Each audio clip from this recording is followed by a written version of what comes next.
अस्सलामुअलैकुम वरहमतुल्लाहि वबरकातुहू। किसी को बताना नहीं, खामोश। शीरीं हैदर साहिबा की इबारत है। आपको एक बात बताऊं मामा, मेरे साथ जुड़कर बैठकर इसने अपनी गोल गोल शरारती आंखें घुमाकर सवाल किया। हाँ बताएं, मैंने अपने बाजू इसके गिर्द फैलाए।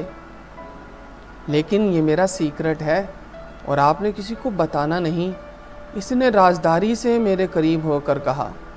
ठीक है, मैंने इसे यकीन दिलाया और अपने कान को इसके करीब किया। मुझे ना, उसने कहते हुए रुककर दाएं बाएं देखकर तसल्ली की कि कोई और तो नहीं सुन रहा। इसके वालिदैन अदाकारी कर रहे थे कि वो इसकी बात नहीं सुन रहे थे। वो फिर मेरी तरफ पलटा। मुझे ना फ्रेंच फ्राइज़ बहुत अच्छे लगते हैं, उसने बात कही और मेरे लबों पर मुस्कुराहट दौड़ गई। आपने किसी को बताना नहीं मामा, किसी को भी नहीं, पापा को भी नहीं। ओके, किसी को नहीं बताऊंगी मेरी जान। मैंने इसे अपने साथ लिपटा लिया। कब बना कर देंगी मुझे, इसने अगला सवाल किया तो मेरी हंसी निकल गई। मैं आपको बना कर दूंगी तो आपका सीक्रेट लीक हो जाएगा ना, मैंने कहा। कोई बात नहीं, इसने लापरवाही से कहा। अब मुझे कोई सीक्रेट बताएं मामा। ओके, मुझे ना मरवान से बहुत प्यार है, मैंने इसके गाल पर बोसा देकर इसके कान में कहा। और ये बात आपने किसी को नहीं बतानी, किसी को भी नहीं। मैं और तो किसी को नहीं बताऊंगा, मगर मम्मी और डैडी को तो बताना पड़ेगा ना, इसने चालाकी से आंखें मटकाईं।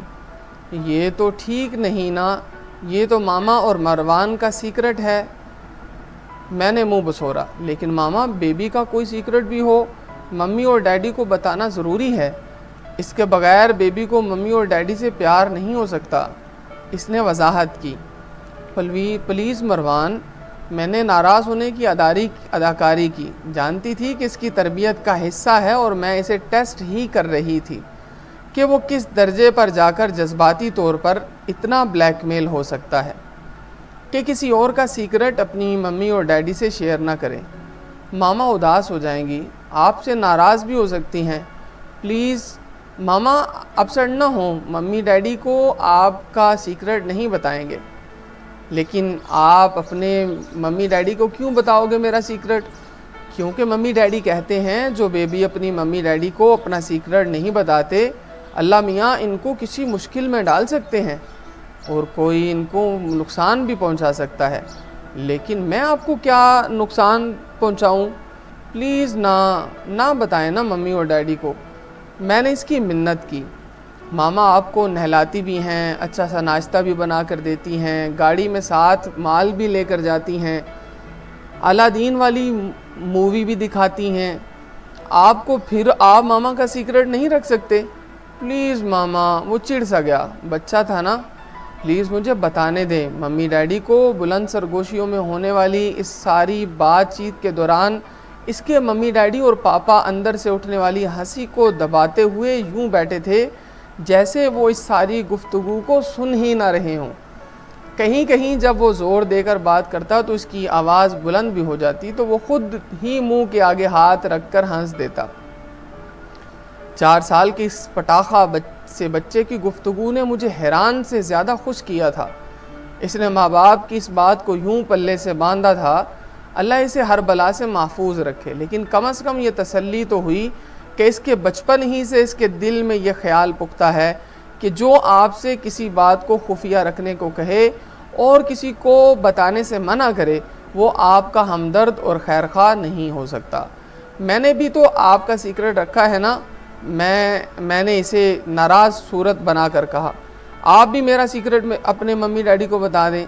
उसने आसान मगर नाकाबिल अमल हल बताया। अच्छा, अगर मामा आपको चॉकलेट या चॉकलेट केक दें तो क्या ख्याल है?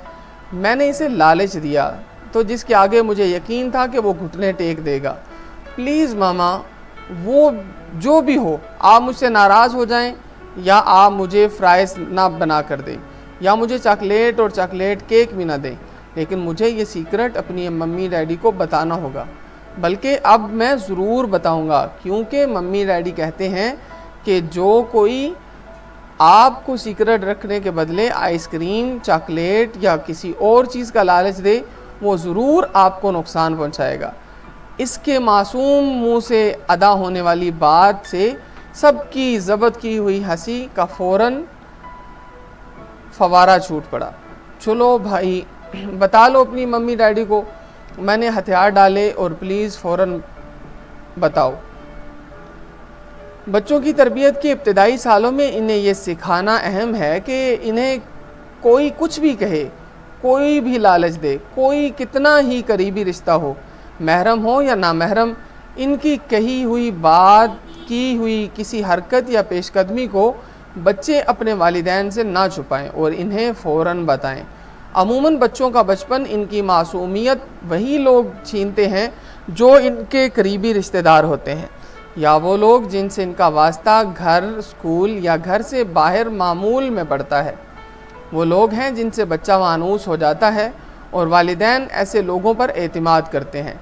इन्हीं में इंसानों के भेष में छुपे हुए कुछ हैवान भी होते हैं जो हमारे एतमाद को सारी इंसानियत पर से ख़त्म कर देते हैं।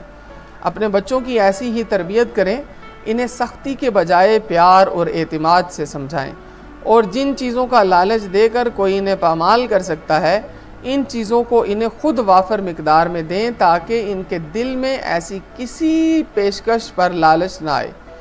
बच्चे का दिल फितरी तौर पर लालची होता है। इसे परचाने को ऐसे दरिंदा सिफ्त इंसान कोई ना कोई हरबा प्यार का इस्तेमाल करते हैं, वरना ज़ोर ज़बरदस्ती हर 2-3 सूरतों में बच्चे को अपना दिफा किस तरह करना है, इन्हें इससे आगाही दें। कार्टून बनाकर या छोटी छोटी कहानियों की मदद से इन्हें डराएं नहीं, इनके अंदर खुद एतमादी न ख़त्म हो, वो हर वक्त अनहोनी के खौफ में मुब्तला रहें। अल्लाह ताला हम सब के बच्चों को अपनी अमान में रखे और इन्हें दुनिया में हर चप्पे चप्पे पर फैले हुए शैतानों से महफूज रखे। आमीन।